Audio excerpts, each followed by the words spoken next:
The real reason you're not fluent yet. Hey, before we begin today's lesson, I've got a quick favor to ask. If you're serious about learning English and you want to improve every single day with stories, tips, and real-life language, make sure you subscribe to our channel right now. Turn on the bell so you don't miss a single video. And hit that like button because it tells us to keep making more of these for you. All right, let's jump in. You've been learning English for a while now, right? Maybe months, maybe even years. You've watched videos. You've studied vocabulary. You've done grammar exercises. But still, you're not fluent. You're not where you want to be. And maybe you're starting to wonder, why? You're not lazy. You care. You try.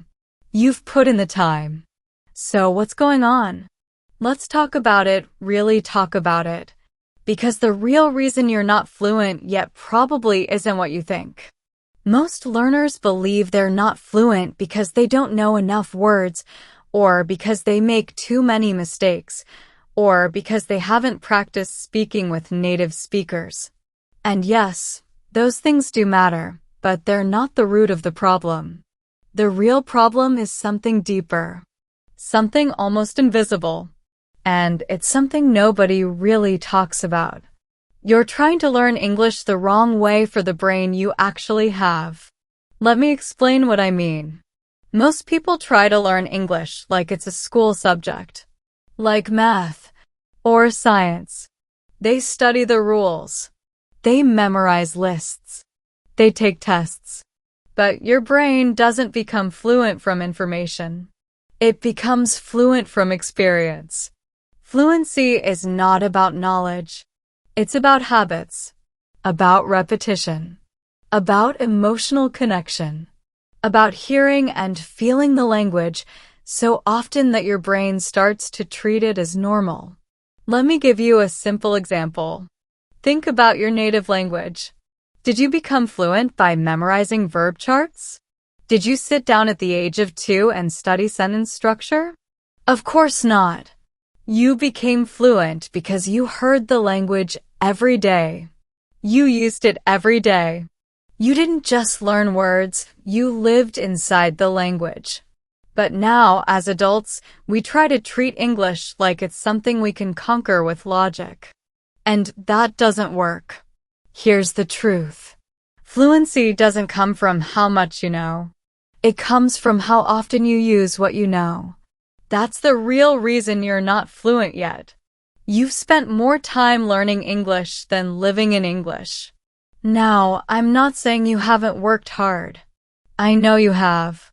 But if most of your learning is passive, just watching videos, just memorizing vocabulary, just reading grammar books, then your brain is sitting in the classroom, not in the real world. You might know English, but you haven't trained your brain to respond in English. That's why you freeze when you try to speak. That's why it feels slow and frustrating and painful. But here's the good news. Once you understand this, everything can change. Because you can start doing what actually works. You can start treating English like a tool instead of a subject. Let's break that down. When you treat English like a subject, you worry about being right. You worry about tests. You worry about grammar rules. But when you treat English like a tool, you use it, even if you make mistakes, even if it's not perfect. Because the goal isn't to get a high score, the goal is to communicate. And communication is messy. It's human. It's full of emotion. That's what makes it real. So here's what fluent learners do differently. They use English every day in real ways. Even if they're just talking to themselves. Even if they're just watching shows, repeating phrases, thinking in English. They don't wait for a perfect moment. They don't wait until they're ready. They use what they've got now. And that builds fluency. That builds confidence.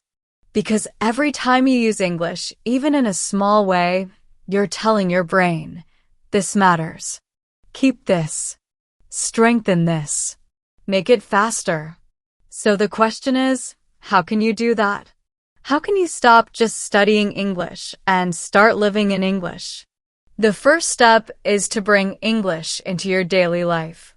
Look around you. What do you do every day? You wake up. You get dressed.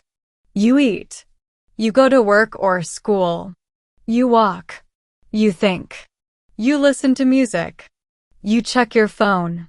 These are all perfect moments to practice using English. You don't need to be in a classroom. You don't need a textbook. You just need to connect the language to your real experience. Describe what you're doing.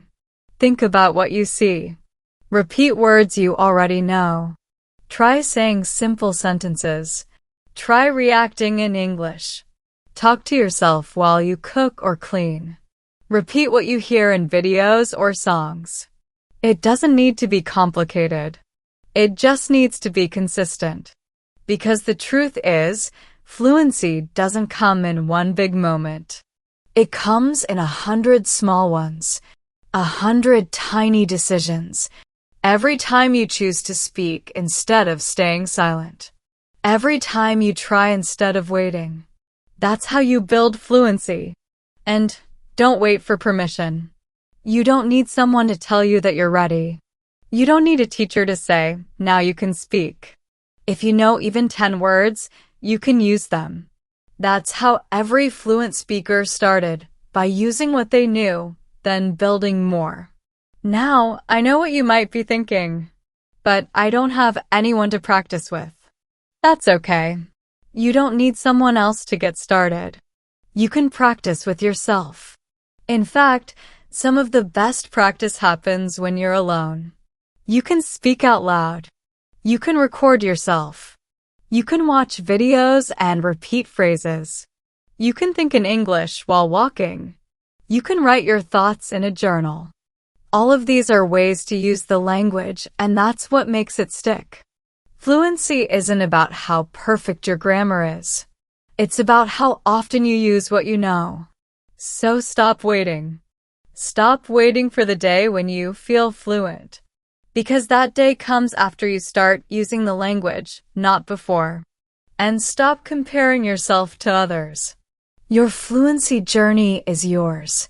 Someone else may speak better. Someone else may learn faster. But none of that matters. What matters is what you do today. Today, you can choose to take one small step. One moment of practice. One sentence spoken. One word repeated.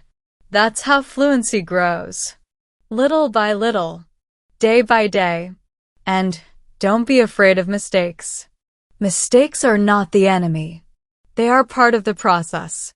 Every mistake teaches you something. Every mistake shows you where to grow. So welcome them. Learn from them. Keep going. Nobody becomes fluent without making mistakes. Not one person. And finally, I want to leave you with this. Fluency is not a talent. It's not luck. It's not something only some people can have. It's a skill, a habit, a decision. It's something you build one sentence, one moment, one thought at a time. So the next time you feel like you're not fluent yet, ask yourself, am I just studying English or am I using it? Am I building a habit of living in English or just collecting information? Because that's the real reason people stay stuck. Not because they're not smart. Not because they're too old. Not because they're not good enough. But because they haven't made English a real part of their life yet. Now you know the truth. And now you can do something about it. So here's your challenge. Right after this video, I want you to choose one part of your day, just one, and describe it in English. Out loud, or in your head. It doesn't matter. Start small. Be simple. But do it, and then come back tomorrow. Do it again, and again. Make it a habit. Make it real. That's how fluency begins. And if you're serious about improving every single day, subscribe to our channel right now. We post a new video every day to help you learn through stories, real conversations, and practical tips, not boring lessons. Hit that bell so you never miss a day. Like this video if you learned something. And please share it with someone you know who's learning English, because they probably need this message too. Now I want to hear from you in the comments. Tell us, what's your biggest struggle with English right now? What's the hardest part of becoming fluent for you? Let's talk about it. I read every comment, and I'd love to reply to you. See you tomorrow. Same place. New video. Let's get fluent together.